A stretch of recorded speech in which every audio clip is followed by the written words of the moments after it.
এবার কক্সবাজার মহেশখালী থানার ওসিকে প্রকাশ্যে হুমকি দিলেন বিএনপি নেতা। আর এই হুমকিকে কেন্দ্র করে বিএনপির মধ্যে ঘটে গেল তুলকালাম ঘটনা।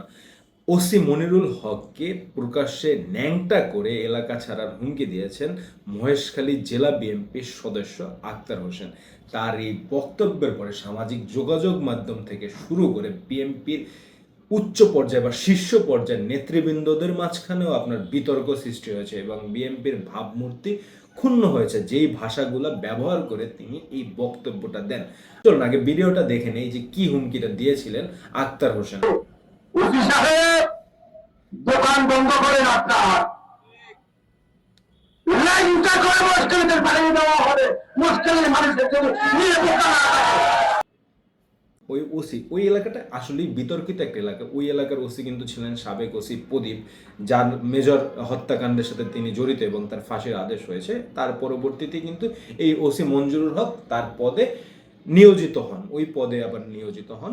কর্মরত অবস্থায় থাকাকালীন অবস্থায় বিএনপির নেতারা দাবি করেন যে এই ওসি মামলা বাণিজ্যের সাথে লিপ্ত আছেন, মাদক ব্যবসার সাথে লিপ্ত আছেন বা বিভিন্ন অপকর্মের সাথে লিপ্ত থাকার কারণে বিএনপি নেতারা তাকে জাস্ট অর্নিং হিসাবে দিচ্ছেন যে আপনি যদি এরকম কর্মকাণ্ড করেন সেই কর্মকাণ্ডের বদৌলতে ব্যবস্থা নেওয়া হবে। কিন্তু এই ব্যবস্থাটা যদি সাংগঠনিকভাবে বা ওসির উচ্চ পর্যায়ের যে ডিসিএসপি বা জেলা প্রশাসক যেই থাকুক না কেন তার কাছে যদি লিখিতভাবে আপনারা দাবি তুলে ধরতেন তাহলে দেখতেন যে অবশ্যই ওসির ব্যাপারে ব্যবস্থা নেওয়া হতো, যেহেতু আপনারা বিএনপির ওই এলাকার শীর্ষ পর্যায়ের নেতৃবৃন্দ। সেক্ষেত্রে আপনাদের কিন্তু প্রকাশ্যে এসে একজন সরকারি কর্মচারীকে ন্যাংটা করার হুমকি, এটা আসলে অশোভনীয় দেখা যায় এবং এর কারণে বিএনপির ভাবমূর্তি নষ্ট হয়। বিদায়ী তারেক রহমান সাহেব বিএনপি থেকে এই আক্তার হোসেনের যত পদ আছে সাময়িকভাবে স্থগিত করেন এবং তার ব্যাপারে ব্যবস্থা নেওয়ার জন্য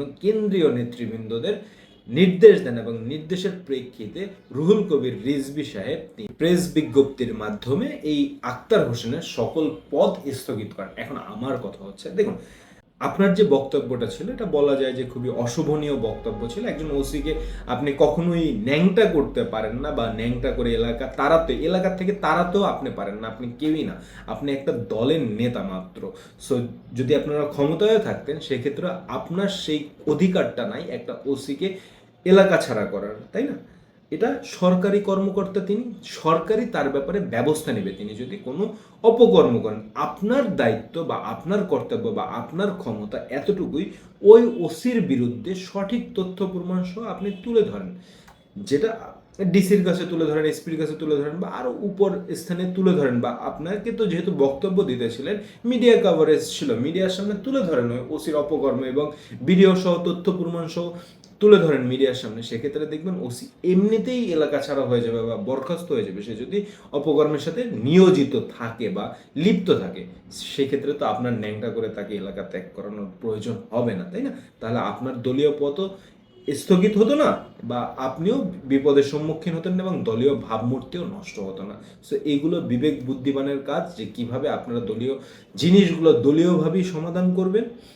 এবং আমি মনে করি তারেক রহমান সঠিক সিদ্ধান্ত নিয়েছেন এবং এভাবে সঠিক সিদ্ধান্তগুলোর কারণেই দলের ভাবমূর্তি ফিরে বা ক্ষুণ্ণ না হওয়ার ব্যবস্থা নেওয়ার জন্য তারেক রহমানকে আপনার বিএনপি থেকে অনেকেই ধন্যবাদ জানিয়েছে। যাই হোক, ভিডিওটা ভালো লাগলে লাইক শেয়ার সাবস্ক্রাইব করবেন। পরবর্তী ভিডিও দেখার জন্য আমন্ত্রণ রইল।